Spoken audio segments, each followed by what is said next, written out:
Hello, my name is Nigel. I make a living from buying and selling second-hand precious metals. And I'm here to tell you all my secrets, which will help you gain financial freedom. Silver hallmarks, unlike gold hallmarks, are measured in a percentage out of 1,000. In the UK, we have for hundreds of years had the symbol of a lion walking along like that. Not like that, like that. That's Scottish if it's standing on its hind legs rampant, and that's English if it's passant walking on its feet. And that's the symbol for sterling silver. Remember, not like that, like that. So that's basically English and Scottish.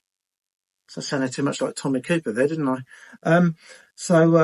Basically you've got lion passant is the symbol for sterling silver. American silver, where they do not use the number 925 or have an English hallmark, they will use the word sterling, sterling.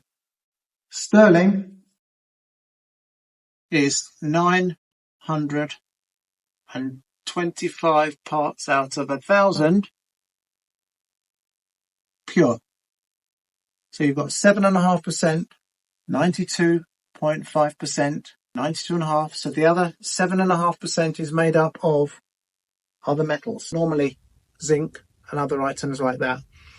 The next grade down from that can be 900, which can be Italian or Egyptian, and that's 900 or 90%. And don't forget, the websites that you look at will have different grades as well for the price that they pay. So basically the price that's paid per gram for the gold as well is different depending on the grade, and you'll get a different price for sterling than you will for something of a lower grade. Other grades are 835, 830. These are normally Swedish and Dutch, continental, from about 50, 60 years ago, from up to the 1970s. They put these numbers on there for tax reasons as well, because they didn't have to pay as much tax with a lower grade of silver.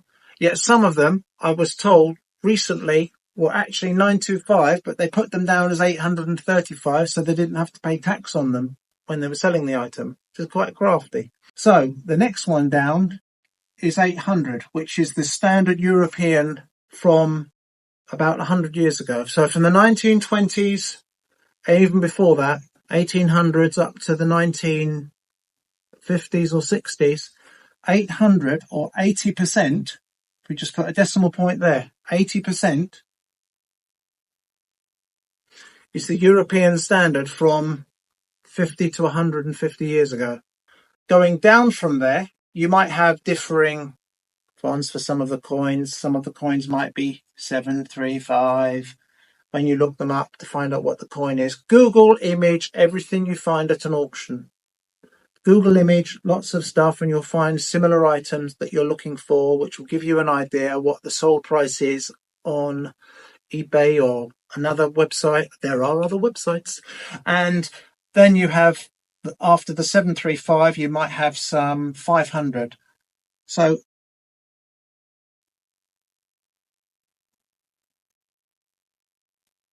pre-1920 English coins are sterling silver. Pre-1947, 1947, back to 1920, I'm even right today. So pre-1947 back to 1920 were all 50% silver. You weigh your coins that are all of those dates, and then basically you'll find out what the cost of that item. So for instance, here we have a 1935, it's called a rocking horse crown. It's the coronation for the 25th anniversary of George V. And basically that's 50% silver. So you can work out the price based on that, compared to the same weight and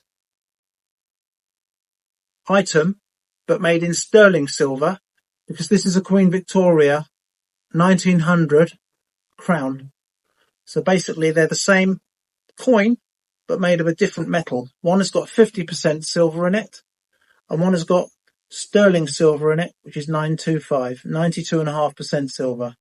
We have over here, one I prepared earlier, a South African 5 shilling from George VI. These were slightly different because even though they're 1948, the 5 shilling pieces were made of 80% silver. 80% silver. So that's a little bit of an anomaly, but it's not an English coin. It's a South African coin with King George VI's head on it. But it's all down to the weight. Watch out for fake coins because the weight will be wrong on a fake coin. We'll go into all that another time, but just to say that this is just to show you that there are certain coins that are faked more than others, especially the Rocking Horse crown. They should weigh about 26, 28 grams, something like that. If they're underweight and they're 20 grams, then they're a fake. So we'll come to that. And there are some other higher grades than 925 where the Mexicans sometimes have 950, which is 95% silver. And the Swiss and French, sometimes they had I'm getting that accent, 935 written on them. Is 93.5 or 95. All you have to do is move the decimal point and look at the number and work out what it's relating to. That is a breakdown of all the coin and silver grades of nearly everything laid out behind me. This is 900. So that's actually Italian. Okay. And it's marked up 900 on the bottom. All of the rest, even dating back to the 1700s, this is one of the oldest items I've got. That's sterling silver. That dates to 1760s, I believe. I'll have to look up the hallmark again. So I'll go through what you can look at and how you can assess it as well in a later video, but this is to show you the silver content and we've just looked at the gold one as well. I hope that's been of help, and as always, please like and subscribe if you find this content helpful, and I'll see you in the next video.